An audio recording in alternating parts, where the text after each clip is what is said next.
The Tale of Aatxe, Guardian of the Mountains. Chapter 1. The Origins of Aatxe.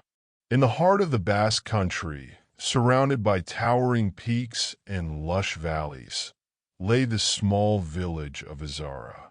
The villagers lived simple lives, tending to their farms and livestock, weaving tales of ancient lore into their daily routines. They revered the mountains, believing they were the dwelling place of spirits and deities. Among these legends, none was as formidable or as revered as Aatxe, the great guardian of the mountains. Aatxe was said to be a majestic creature, resembling a bull, but far more magnificent. Its coat shimmered like obsidian, and its eyes glowed with the intensity of burning coals. The legends told that Aatxe was born from the very essence of the mountains, forged in the fires of nature and imbued with the spirit of the earth itself. As a protector of the land, Aatxe roamed the rugged terrain, ensuring that balance and harmony were maintained. For generations, the villagers honored Aatxe through rituals and festivals, believing that as long as they respected the land, the creature would watch over them. They often left offerings at the mountain's edge, fruits, flowers, and hand-carved trinkets, hoping to curry favor with their mighty guardian. Chapter 2. The Prophecy.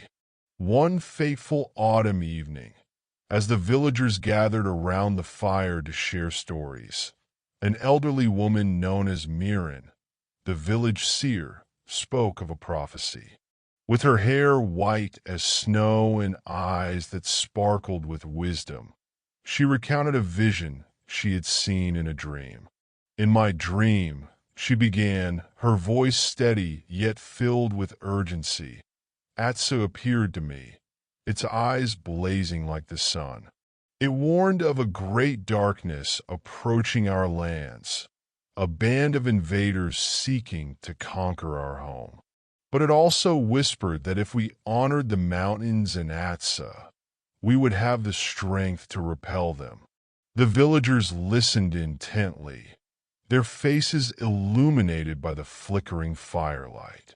Fear and determination mingled in the air as they realized the significance of her words. They vowed to uphold their traditions, honoring Aatxe with renewed fervor, believing that their guardian would protect them from the impending threat. Chapter 3. The Gathering Storm. As the weeks passed, whispers of war began to spread across the countryside. A ruthless group of marauders, known as the Iron Wolves, had been raiding villages, stealing crops and livestock, and leaving destruction in their wake. The news reached Izara, sending ripples of fear through the villagers. The Iron Wolves were a merciless band of fighters, led by a cruel chieftain named Gorith, who was known for his ruthlessness and cunning. They sought not only riches but also dominance over the Basque lands, and Izara was next on their list. In the midst of this growing turmoil, the villagers turned to Miren for guidance. "What must we do?" they pleaded. "How can we protect ourselves?"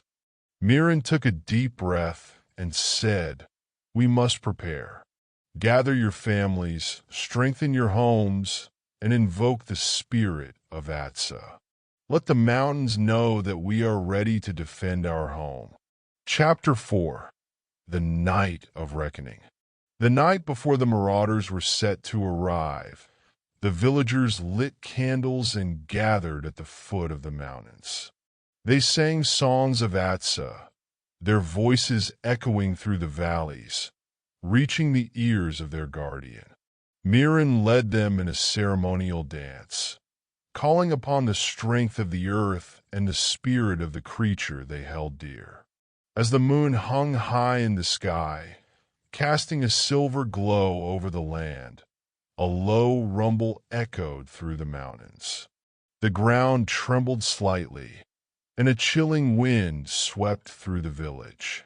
The villagers fell silent, their hearts pounding in anticipation.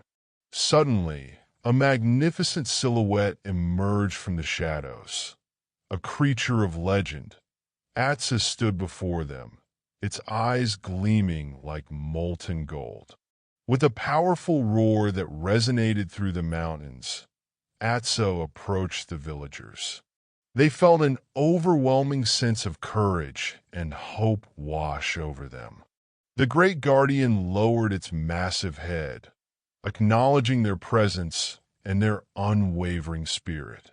Chapter 5: The Clash of Titans. The next day, as dawn broke and the sun bathed the village in warm light, the Iron Wolves approached.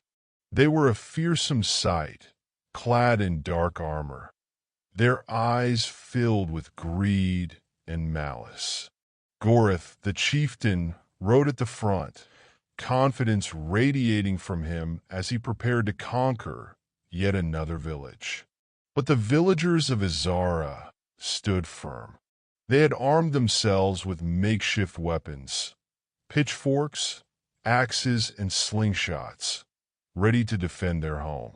Aatxe stood beside them, a living embodiment of their strength and resolve. As the marauders drew closer, Aatxe let out a thunderous roar, shaking the very ground beneath their feet.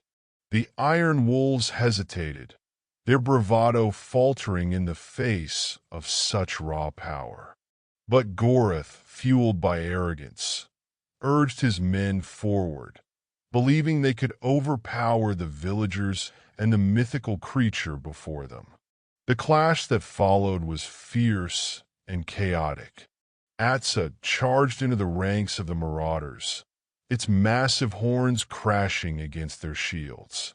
The ground shook with each step, and the air filled with the sounds of battle, the clash of metal, the shouts of men, and the roar of Aatxe.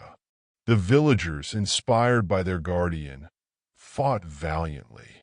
They stood together, using their knowledge of the land to outmaneuver the marauders. With Aatxe by their side, they struck with determination, defending their homes against the tide of invaders. Chapter 6: The Turning Tide. As the battle raged on, Aatxe became an unstoppable force. With each charge, it sent marauders flying, creating chaos within their ranks. The Iron Wolves began to realize they had underestimated the strength of the villagers and their guardian. Gorith, furious at the sight of his men faltering, shouted commands, trying to rally his troops. But the sight of Aatxe, a creature of myth and legend, struck fear into their hearts. The marauders found themselves retreating, overwhelmed by the fierce spirit of the village and its guardian. Seeing their leader's fear, the Iron Wolves turned to flee, their confidence shattered. Aatxe, sensing the shift, let out a victorious roar, echoing through the valleys as it chased the retreating invaders back into the mountains. Chapter 7: A New Dawn. As the dust settled and the echoes of battle faded, the villagers stood victorious. They had defended their home, driven off the marauders, and in doing so, had solidified their bond with Aatxe. The creature remained by their side, majestic and powerful, a symbol of their resilience. In the days that followed, the village of Izara celebrated. They held a grand feast, honoring Aatxe with dances, songs, and offerings.